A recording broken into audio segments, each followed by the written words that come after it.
उपस्थित धर्म प्रेमी, श्रद्धावान, जिज्ञासु भाइयों तथा सुशील बहनों, हम लोग सतत काम कुछ ना कुछ करते रहते हैं और हर काम में सफलता मिले इसकी कोई गारंटी नहीं होती। चाहे बिजनेस का काम हो, उसके अंदर किसी को मिट्टी को हाथ लगाता है तो सोना हो जाता है और किसी का सोने की मिट्टी हो जाती है। इस तरह से सफलता असफलता का झगड़ा लगातार चलता रहता है। वैदिक धर्म वाले तो कहते हैं उसकी इच्छा, उसकी भावना, पर जैन धर्म कहता है भगवानों सफलता के लिए 5 बातें आवश्यक होती है। सफलता मिलाने के लिए 5 बातें आवश्यक होती है। पहली बात होती है स्वभाव। स्वभाव के लिए कहा गया है कि रुई की रोटी बन सकती क्या? कपास की रोटी बनाना चाहे तो बन सकती क्या? नहीं बन सकती। और गेहूं का कपड़ा बन सकता है क्या? स्वभाव है अपना अपना। गेहूं रोटी ही बनाता है, कपास कपड़ा ही बनाता है। इस तरह से अलग अलग प्रकार के स्वभाव जिसके उसके होते हैं। चाहे जितनी आप प्याज को जमीन में गाड़ के रखे, पर प्याज का गन्ना नहीं बन सकता। गन्ना होगा या आम होगा ऐसा संभव है क्या? हजारों साल अगर प्याज को आपने जमीन में गाड़ के रखा, उसको पानी दिया, सब कुछ किया, पर प्याज का आम बन नहीं सकता। भगवानों अपने अपने स्वभाव होते हैं। कुछ स्वभाव द्रव्य के स्वभाव होते हैं, कुछ क्षेत्र के स्वभाव ऐसे होते हैं। अमेरिका के लोग गोरे ही गोरे होते हैं। कैसे होते हैं? ठंडी एकदम सफेद झग गोरे होते हैं। और अफ्रीका के लोग तवे जैसे जैसे काले होते हैं, क्योंकि ये देश का स्वभाव है। देश का अपना स्वभाव होता है और अपने अपने स्वभाव के अनुसार उनको रंग रूप मिलता है। भगवानों इस तरह से काल का स्वभाव होता है। काल का भी अपना एक स्वभाव होता है। काल में समय पर बात ये हुई कि मेले में लड़की गुम हो गई। मेले में लड़की गुम हो गई, मिलने को तैयार नहीं थी। दादाजी का काल था वो। दादाजी ने लड़की को संभाला और ग्राम पंचायत वालों के पास ला के पहुँचाया और कहा कि इसको इसके माता पिता पूछने आएंगे तो इसको लड़की दे देना। उसके बदले में उनको 500 रुपये देने कबूल किए, पर उन्होंने कहा नहीं, हम पैसे नहीं लेंगे, हमारा काम था, हमने किया, लड़की को सुरक्षित जगह पहुंचा दिया, ये हमारा काम था। उसके बाद हमारे पिता का समय आया। पिता ने कहा अरे देने वाले दे रहे थे पैसे, तो लेने में क्या हर्जा थी, पैसा ले लेना चाहिए था। और वास्तव में देखा जाए बिना औरत के घर नहीं चलता। लड़की अगर मिली थी, हम रख लेते तो आज हमारे घर में औरत का अभाव नहीं रहता। हमारे घर में औरत नहीं है, रसोई की रोज पंचायत होती है, उस लड़की को रख दिया होता तो काम बन जाता। ये काल का स्वभाव है। काल का ऐसा स्वभाव है, काल बदलता है जो हर बात बदलती रहती है। भगवानों पहले जंगल के लिए दूर जाना पड़ता था और रसोई घर में होती थी, किंतु आजकल अटैच टॉयलेट हो गया घर में और खाना हो गया, रसोई हो गई होटल में। होटल में जाके खाना खाओ और टॉयलेट के लिए घर का उपयोग करो। इस तरह से काल का अपना स्वभाव बदलता जाता है। और ये हमारे भगवान ने 5 समवाय कहे हैं। 5 समवाय में कहे हैं, उन्होंने बताया पहला स्वभाव, दूसरा काल, तीसरा कर्म, चौथा पुरुषार्थ और 5वीं नियति। 5 बातें जब मिलती है तब बात बनती है। हमको लगता है बात चुटकी में कर देंगे, पर 5 बातें जब तक नहीं मिलती बात बनती नहीं है। बात बनाने के लिए पहले द्रव्य का स्वभाव चाहिए। द्रव्य का जैसा स्वभाव होगा वैसी बात बनेगी। आप अगर आम की गुठली बोएंगे और आप कहेंगे कि नीम का पेड़ यहाँ पे लग जाए, लगेगा क्या? चाहे जितनी प्रार्थना करो, चाहे जितनी पूजा करो, पर आम का नीम होने वाला है नहीं भागवानों।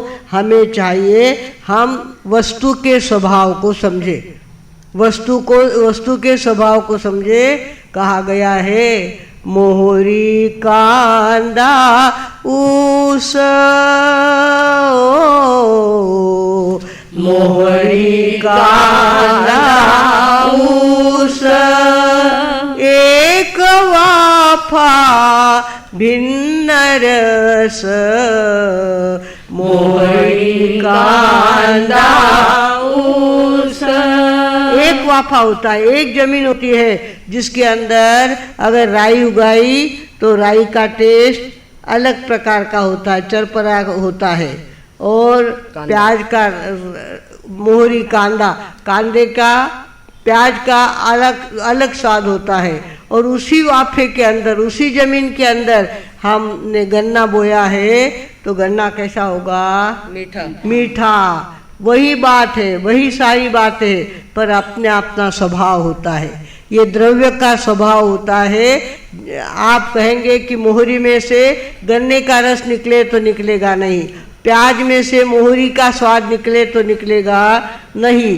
तो अपने अपने स्वभाव होते हैं, अपने अपने स्वभाव के अनुसार वे बातें बनती है। भगवानों, हमें पता है कि किस मिट्टी में कौन सी चीज़ें उगती है। हापुस का आंबा चाहिए तो कहाँ? रत्नागिरी में जो हापुस मिलता है और जगह नहीं मिलता। अंगूर अगर चाहिए तो नासिक जिले में जाना पड़ेगा। स्थान स्थान पर आपको अंगूर के बगीचे मिलेंगे, मीठे अंगूर मिलेंगे और स्वादिष्ट अंगूर मिलेंगे। कहाँ? नासिक में। और इसी तरह से केसर अगर चाहिए तो कश्मीर में जाना पड़ेगा, और चाय अगर चाहिए तो आसाम में जाना पड़ेगा। भगवानों, अपनी अपनी जमीन होती है, अपना अपना उगाने का प्रयत्न होता है। संतरे होते हैं नागपुर में ही अच्छे होते हैं, संतरे नागपुर में अच्छे होते हैं। हम कहें यहाँ उगाए तो क्या फर्क पड़ता है? जैसा जैसा पानी, जैसी जैसी मिट्टी, वैसा वैसा वैसी वैसी उपज वहाँ पे होती है। भगवानों, आप देखते हैं हमारे देश में सवेरे सूरज उगता है, दोपहर में सूरज तपता है और शाम को सूरज ढल जाता है। ये बात अमेरिका में नहीं है। अमेरिका अपने ढंग से अपनी, वहाँ तो सूर्य के दर्शन ही नहीं होते, और सूर्य के दर्शन इनको जिनके हो जाते हैं सारे कपड़े उतार देते हैं, नाचते हैं, good morning good morning good morning ऐसे करते हैं। उनको रोज सूर्य नहीं मिलता, कभी कभी उनके सूर्य के दर्शन होते हैं। भगवानों, इस तरह से वहाँ की जमीन अलग ढंग की बन गई है, पत्थर की जैसी जमीन बन गई है, क्योंकि सूरज की किरणें उनको नहीं मिलती। वहाँ की मिट्टी को सूरज के दर्शन नहीं होते, जिस कारण से वहाँ की मिट्टी भी उपजाऊ नहीं होती। हमारे यहाँ तो हमको रोज सूरज उगता है, रोज शाम होती है, रोज दोपहर होती है, रोज हम सूरज के दर्शन कर सकते हैं। भगवानों, जैसा सूरज उगेगा वैसी मिट्टी बनेगी। इस तरह से अपना अपना द्रव्य का स्वभाव होता है। इसी तरह से जाति के भी अपने स्वभाव होते हैं। तोते को कहो, उसको बोलना सिखाओ तो बोलता है। वो कहता है, तोता मोबाइल में बोलता है, मम्मी मुझे बुखार आ गया है, मुझे बुखार हो गया है। कौन कहता है? तोता कहता है। उसको सिखाया है तो वो बराबर बोलता है, मम्मी मुझे प्यास लगी है, मम्मी दरवाज़ा खोलो। इस तरह से तोता बोलता है। पर गधे को चाहे जितना सिखाओ वो बोलेगा क्या? ये अपनी जाति का स्वभाव होता है। जाति जैसी होती है वैसी बात बनती। छोटी सी चिड़िया होती है, ठेठ आसमान में ऊपर तक चली जाती है। छोटी सी चिड़िया, इतने से पंख होते हैं उसके, पर वो कहाँ चली जाती है? आसमान में चली जाती है। और वही मछली को कहो उड़ कर के ऊपर जा तो जाएगा क्या? नहीं, मछली तो पानी में ही रहना पसंद करती है। चाहे जितना ठंडा पानी हो, मछली को सर्दी नहीं लगती, मछली को तकलीफ नहीं होती। वही आदमी को सुला दो पानी के अंदर 2 घंटे के लिए, ठंडे पानी में सुला दो, वो इतना सर्दी से भर जाएगा, इतना बुखार उसको हो जाएगा। क्योंकि जाति का अपना एक स्वभाव होता है। मछली उड़ नहीं सकती और चिड़िया पानी में बैठ नहीं सकती। भगवानों, इस तरह से न जाने सर्प होता है, इतना लंबा होता है सर्प, सर्प इतना लंबा होता है 6 फुट का, किंतु चलता कैसा है, पीठ के बल पे चलेगा। और वही छोटी सी चींटी होती है, उसको पैर होते हैं, रुबाब से पैर के बल पे चढ़ने वाली कौन होती है, चींटी होती है। और सर्प इतना लंबा है फिर भी रेंग कर चलता है, घसीट के चलता है, उसके पैर नहीं होते भगवानों। इस तरह से गाय के बच्चे में भी बहुत फर्क होता है। गाय आप समजते हो, गायचं दूध आमच्या इथे येतं। गाय कोणती गाय आहे ते बघितलं का तुम्ही? एक गाय होती जर्सी, एक होती होस्टन और एक होती इंडियन गाय। इंडियन गाय होती है, गावठी गाय होती है, उसका चाहे पाव भर दूध हो पर वो इतना बच्चे के उपयोग में आता है कि पूछो मत। और वही अगर जर्सी होस्टन का बच्चा हो तो बहुत फर्क पड़ता है। हम तो गौशाला में रहते हैं लोनीकंद के अंदर, वहाँ हमने देखा एक दिन 5 बजे जर्सी गाय ने जन्म दिया। हम वहाँ गौशाला में गए हुए थे, सवेरे 5 बजे गौशाला में जर्सी गाय ने जन्म दिया, तो वो लोथड़ जैसा उसका बच्चा पड़ा ही रहा। और आधे घंटे के बाद देशी गाय ने बच्चे को जन्म दिया और 6 बजे हम देखने गए तो बच्चा कहाँ, वह बच्चा ही नहीं, कहाँ गया पता चला तो वहाँ का संस्था का जो चौका था, चौका के पास वो लड़का बच्चा खड़ा था, देशी गाय का बच्चा जन्मा भी, दौड़ने भी लग गया और कहाँ तक पहुँच गया, चौके तक पहुँच गया, भोजनशाले तक पहुंच गया। भगवानों, अपनी अपनी जाति का स्वभाव होता है, इसके लिए जर्सी और होस्टन गाय के दूध को हम पसंद नहीं करते। जर्सी और हमारे मंगल प्रभा जी महाराज साहब तो गाय का दूध मिले तो पीते हैं, वो भी देशी गाय का दूध मिले तो पीते हैं, नहीं तो दूसरा दूध नहीं पीते। भगवानों, इस तरह से दूध का भी फर्क होता है, जाति जाति का फर्क होता है, अपनी जात का खांदो रहे सो। हाँ, और देशी गाय को क्या होता है, खांदा होता है यहाँ पे, ऐसा ऊपर खांदा होता है, उस खांदे के अंदर सूर्य नाड़ी होती है। और नाड़ी को जब सूरज का प्रकाश मिलता है तो सोने की धातु जैसा द्रव्य उसके अंदर पैदा होता है, इसलिए गाय का दूध पीले कलर का होता है, पीले कलर का होता है। गाय का गोबर भी पीले कलर का होता है, क्योंकि वो नाड़ी सूरज नाड़ी होती है और सूर्य के प्रकाश से वो प्रभावित होती है और उसके अंदर पीलापन अपने आप झलकता है। भगवानों, इस तरह से कई प्रकार के स्वभाव होते हैं, काल का स्वभाव होता है, देश का स्वभाव होता है, जाति का स्वभाव होता है, द्रव्य का स्वभाव होता है, अपने अपने स्वभाव के अनुसार वो चलते हैं। ये एक बीज होता है ना, 400 गेहूं की एक रोटी होती है। एक रोटी के लिए कितने गेहूं लगते हैं? 400 गेहूं का आटा जब तैयार होता है तब एक रोटी बनती है। और वो एकेंद्रीय जीव होता है, एक गेहूं यानी एकेंद्रीय होता है, एक ज्वारी एकेंद्रीय होती है, एक बाजरी एकेंद्रीय होती है। और वो एकेंद्रीय जीव कब बेंद्रिय बन जाएगा, तेंद्रिय बन जाएगा, चौरेंद्रिय बन जाएगा, पंचेंद्रिय बन जाएगा और मनुष्य बन करके साधना करके सिद्ध भी हो सकता है। बीज ईश्वराचे रूप कृपा तेरो पटे, बीज ईश्वराचे रूप कृपा तेरो पटे, उभ्या शिवाराच्या लेखी वेदही ढाकुटे, उभ्या शिवाराच्या लेखी वेदही ढाकुटे, अन्न रूप घेऊन येतो अनंत आकारा, अन्न रूप घेऊन येतो अनंत आकारा, तुझी शेतवारी विठूचा देवारा, तुझी शेतवारी विठूचा देवारा। इस तरह से भगवान ने कहा है तुझी शेतवाड़ी जिसके अन्न रूप घेऊनी है तो अनंत आकारा। वो दाना एक दाना होता है, इसके अंदर एक ईश्वर है। वो कब पंचेंद्रिय बनेगा, कब साधना करेगा, कब सिद्ध हो जाएगा पता चलता नहीं है। भगवानों अनंत का आकार लेने वाला खेती का बीज होता है, अन्न रूप घेऊनी है तो अनंत आकारा। इस तरह से हमारे देश के अंदर इतना ज़्यादा अध्यात्म फैला हुआ है और ऐसे ऐसे गीत बनाते हैं कि देखते ही रह जाओ। तुझी शेतवाड़ी विठूचा देवारा, उसके अंदर जो खेती उगती है, खेती में फसल आती है, कितने दाने उसके अंदर अनाज के आते हैं, जितने दाने उतने ईश्वर, जितने दाने उतना परमात्मा, और जितने दाने उतनी शक्ति बढ़ने की शक्ति रखने वाला वो दाना होता है। भगवानों हमें चाहिए कि हम वस्तु का स्वभाव समझे। सफलता आपका हमको मिलानी है तो पहले हम क्या देखें, वस्तु का स्वभाव देखें।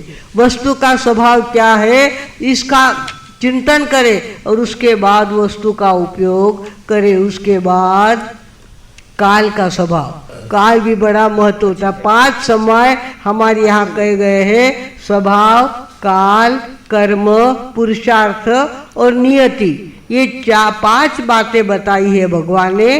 5 बातें जब तक नहीं मिलती तब तक बात बनती नहीं। आदमी का बच्चा पैदा होना होता है तो उसको कितना समय लगता है। वो कह दे कि बहू को 2 महीने हो गए हैं, अब उसका बच्चा जन्म ले लेगा। जन्म लेगा क्या?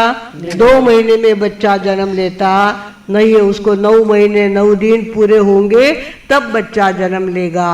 भगवानों अपने अपने समय पर अपनी अपनी बातें होती है। समय जैसा होता है वैसी ही बात बनती है। भगवानों काल का भी अपना एक महत्व होता है। माँ का बच्चा, आदमी का बच्चा 9 महीने 9 दिन में होता है। सभी प्राणियों के अपने अपने समय निश्चित है और उसी समय पर वो पशु हो तो माँ बनती है, पक्षी हो तो माँ बनती है और आदमी हो तो माँ बनती है। भगवानों इस पिता बनता है, माँ बनती है। 9 महीने 9 दिन के बाद माँ बनती है। भगवानों इस तरह से हमारे यहाँ काल का भी अपना एक प्रभाव होता है। हमारे यहाँ उत्सर्पिणी और अवसर्पिणी 2 काल बताए हैं। उत्सर्पिणी ऊपर ऊपर ऊपर जाता हुआ काल, अवसर्पिणी यानी नीचे नीचे आता हुआ काल। घड़ी का काटा होता है, 12 से 6 तक पहुँचे वो अवसर्पिणी काल होता है और 6 से 12 तक काटा पहुँचे वो उत्सर्पिणी काल होता है। उत्सर्पिणी काल में सारी बातें प्रगतिशील होती है और अवसर्पिणी काल में सारी बातें नीचे नीचे उतरती जाती है। देखो पहले हमारे लोगों का स्वास्थ्य कितना अच्छा रहता था। कुछ नहीं, इतनी सी सहान पे घस के जायफल 1 खंड ले बच्चे को चटा देते थे, उसकी तबीयत अच्छी हो जाती थी। और आजकल तो बोतलें इतनी घर में आ जाती है दवाओं की, इतनी बीमारियां हो गई है चारों तरफ, कदम कदम पे बीमारी। क्यों? काल कौन सा आया है?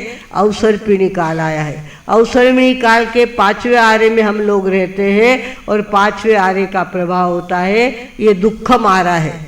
कहीं न कहीं से आदमी को दुख मिलेगा, किसी न किसी, कोई तन दुखी, कोई मन दुखी, कोई धन बिन फिरे उदास, थोड़े थोड़े सब दुखी, एक सुखी प्रभुदास। एक खाली परमात्मा में मन लगाओ तो उतना शांति का समय जाता है।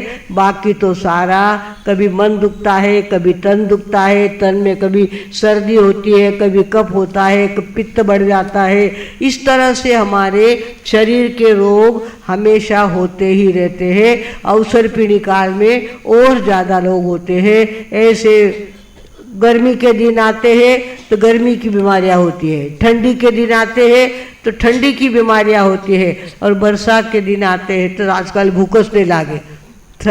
बरसात के दिनों में भूख लगती नहीं है, आसमान में बादल होते हैं पेट में भी बादल आ जाते हैं, भूख नहीं लगती, खाया हुआ हजम नहीं होता। और हम लोग कहते हैं आजकल मैंने भूखच लागेली, भूखटू लागेला, पावसाळो चालू है, पाऊस ढग इतना आया है आकाश में, सूर्य की किरण थारा शरीर में मिले नहीं, उन कारण से खायोड़ो हजम हुए नहीं। भागवानों, काल का भी अपना एक प्रभाव होता है, काल भी अपना एक चमत्कार दिखाता है। भागवानों, इस तरह से हमें चाहिए 5 समवायों का हम अभ्यास करें। 5 समय, पहला है स्वभाव, दूसरा है काल, तीसरा है कर्म, चौथा है पुरुषार्थ और 5वीं है नियति। इस तरह से 5 बातें जब तक नहीं मिलती तब तक हमको यश मिलता। किसी भी काम में यश मिलाना है, 5 बातें मिलेगी तो हमको यश मिलेगा। 5 बातें अगर नहीं मिली तो यश मिलने वाला है नहीं। भगवान ने कहा ऊपर कोई भगवान नाम की शक्ति बैठी हुई नहीं है, निसर्ग है, निसर्ग का काम करता है, निसर्ग है ऊर्जा देता है, निसर्ग है शक्ति देता है, निसर्ग परिवर्तित होता है, पर निसर्ग किसी का नौकर नहीं है। वो किसी को काला गोरा बनाता नहीं है, किसी को श्रीमंत पैसे वाला बनाता नहीं है। ये 5 बातें जब मिलती है तो आदमी को सफलता मिलती है। भागवानों, भगवान हमारा नौकर नहीं है जो इस तरह से हमारी सेवा करेगा, हमको दुखी बनाएगा, सुखी बनाएगा। भगवान कुछ करता नहीं। भगवान, हर व्यक्ति भगवान बन सकता है, हर आत्मा भगवान बन सकती है। हर आत्मा के ऊपर का कचरा निकल जाए तो अंदर में अनंत ज्ञान, अनंत दर्शन, अनंत शक्ति, अनंत सुख हमारे अंदर ही पड़ा हुआ है। हम खाली कर्मों को बाजू में करें तो अंदर का भगवान प्रकट हो सकता है। हर व्यक्ति भगवान बन सकता है, पर भगवान किसी का सेवक नहीं है, किसी की सेवा करने वाला भगवान नहीं है। भगवान ने आपको काला गोरा बनाया नहीं है, भगवान ने आपको सुखी दुखी बनाया नहीं। जैन धर्म कहता है 5 समवाय जब मिलते हैं तो आदमी को सफलता मिलती है। 5 समवायों का मिलना बहुत जरूरी होता है। आज हमने वस्तु का स्वभाव देखा, देश का स्वभाव देखा, व्यक्ति का स्वभाव देखा, जानवरों का स्वभाव देखा। आगे काल भी हमें काल की कुछ चर्चा हमने की है और आगे भी चर्चा करने वाले हैं। आज अपना समय हो गया है, इसके लिए यहीं पे विराम लेती हूँ। कल हम देखेंगे कर्म किसको कहते हैं, पुरुषार्थ से क्या लाभ होता है, कर्म से क्या लाभ होता है और नियति अपना करिश्मा कैसा दिखाती है। ये समय आने पर आपके सामने प्रकट करेंगे। आज इतना ही बोलकर अब मैं विराम लेती हूँ। ओम शांति।